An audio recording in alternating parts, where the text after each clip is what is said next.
Hi everyone! Today I'm going to read to you from Puckster's first hockey sweater.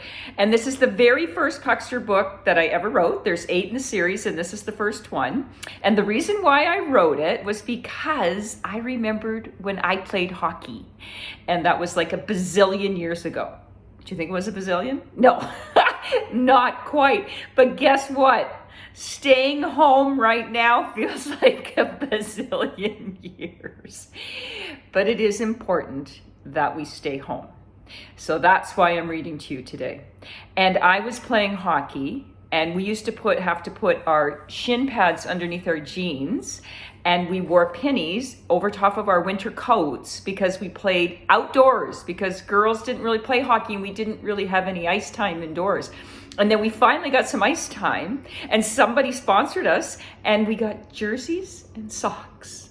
And I remember putting on that jersey for the very first time and feeling like a real hockey player. So today I'm going to read to you Puckster's first hockey sweater. I have to wear my glasses for this one. Winter arrived and with it came the opening of the outdoor rink. Puckster and his pals loved this time of year. They met each day after school for hockey practice. Their favorite thing to do in the whole wide world. Often, however, the ice was covered in a layer of freshly fallen snow. Before the team could get to work, they first had to shovel it clean. They'd done this so many times that even the hard work was like a game. They'd skate up and down the length of the rink, then side to side, pushing shovels full of snow off to the edge until at last the surface was clean and ready. With the ice finally ready, the team did drills. Each player skated end to end using long strides. Then they skated in a zigzag pattern across the ice, coming to a full stop each time they reached the side of the rink. Then came the crossovers. Sarah, the fox, was really good at crossovers, but Francois, the beaver, always got his legs all tangled up and he fell. Keep practicing, Francois, Puckster said. You'll get better. The team also practiced passing the puck and taking shots on Rolly, the goalie. They did the same thing every day, and every day their skills improved. One sunny afternoon, as he watched his friends go through their drills, Puckster smiled a secret smile. Only who knew that today was going to be different, at least so far. It was time to share the big news. Puckster blew his whistle, and he waited while his teammates skated over. Are we gonna do a new drill? Charlie asked as he leaned on his stick, 'cause I'm getting kind of bored of doing the same thing over and over. Sarah looked at Charlie and frowned. How do you think you're gonna improve if we don't practice? She asked. I know, Charlie replied, hanging his head. He hadn't meant to make anyone feel bad. I just wish we could try something new. Puckster grinned. Well, we can. And if it's even better than a new drill, I have a game for us to play. A game. A real game? Charlie said excitedly. He hopped up and down. Oh, I can't wait, Sarah said as she wound up and let a fierce slap shot go. I'm going to stop so many shots. Rolly crouched in his goalie gear. And no one will get by me on defense. Manny the Moose proudly marked the rail, rocking in his sled. Who are we playing, Puckster? Francois asked as he pretended to take a face-off. Oh no. Puckster frowned. He was nervous about answering Francois' questions. As excited as he was about the game, he didn't really want to tell his friends who they were playing. He gripped his stick and he took a big breath for courage. The Rockets, he said. Oh, the Rockets, Rolly exclaimed, falling to a big heap. Oh no, I wanted to stop a lot of shots, but not that many shots.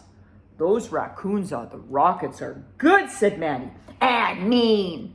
I don't want to play anyone who's mean, squeaked Charlie. They have matching gloves and helmets and sweaters, said Sarah. They look like a professional team. Sweaters? Francois' eyes opened wide. We don't have team sweaters. If we're going to face a team that looks like a team, we should too, chirped Charlie. We need our own sweaters. Puckster sighed.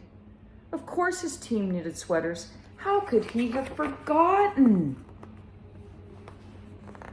Does anyone know how we can get sweaters? Puckster asked. Well, everyone thought. Sarah sat on a log and she put her chin in her hands, and Rolly scratched his back up against a tree. Puckster rubbed his temples. No one said a word. Finally, Charlie said, my mom collects all sorts of things and stuffs them into our tree. I bet she'd have something we could use to make sweaters.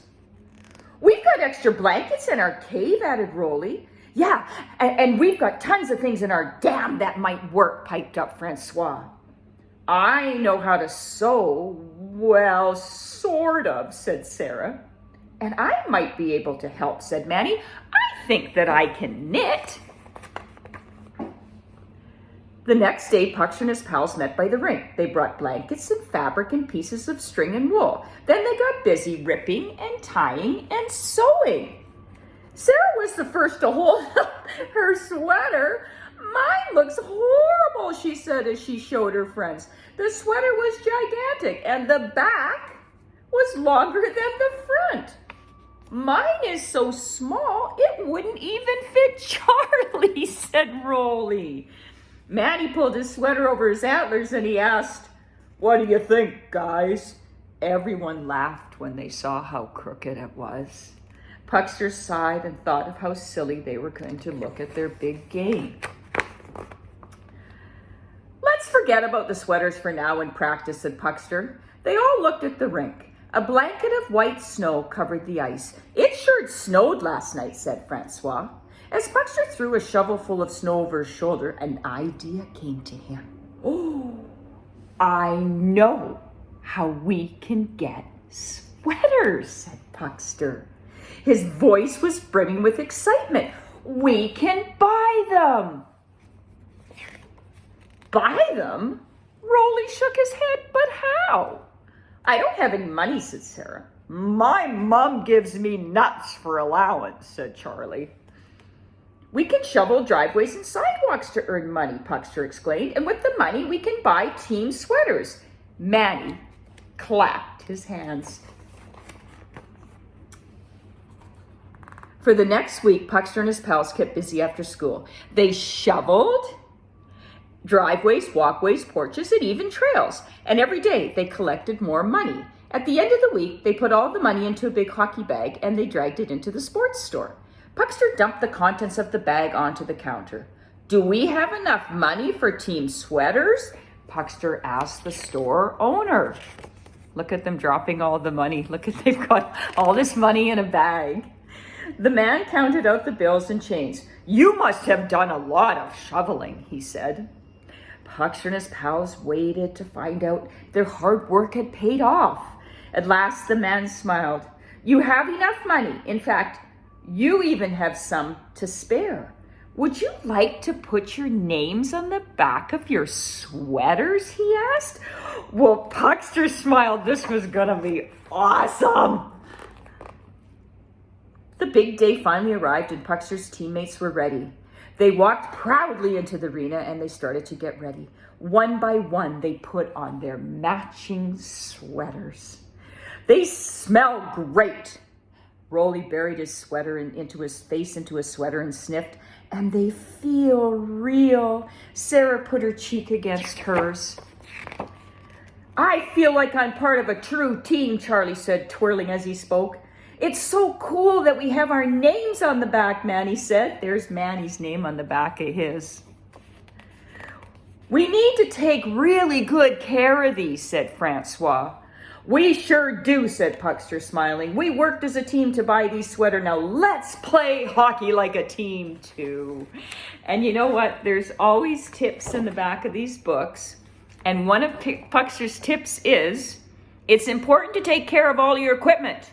It will last longer and work better if you do. Another tip is some people will learn faster than others. If you can't get a certain skill, just keep practicing. That applies to everything you do, even reading. Even reading. Okay, so that's the end of Puckster's first hockey sweater. And keep reading during our time where we stay at home.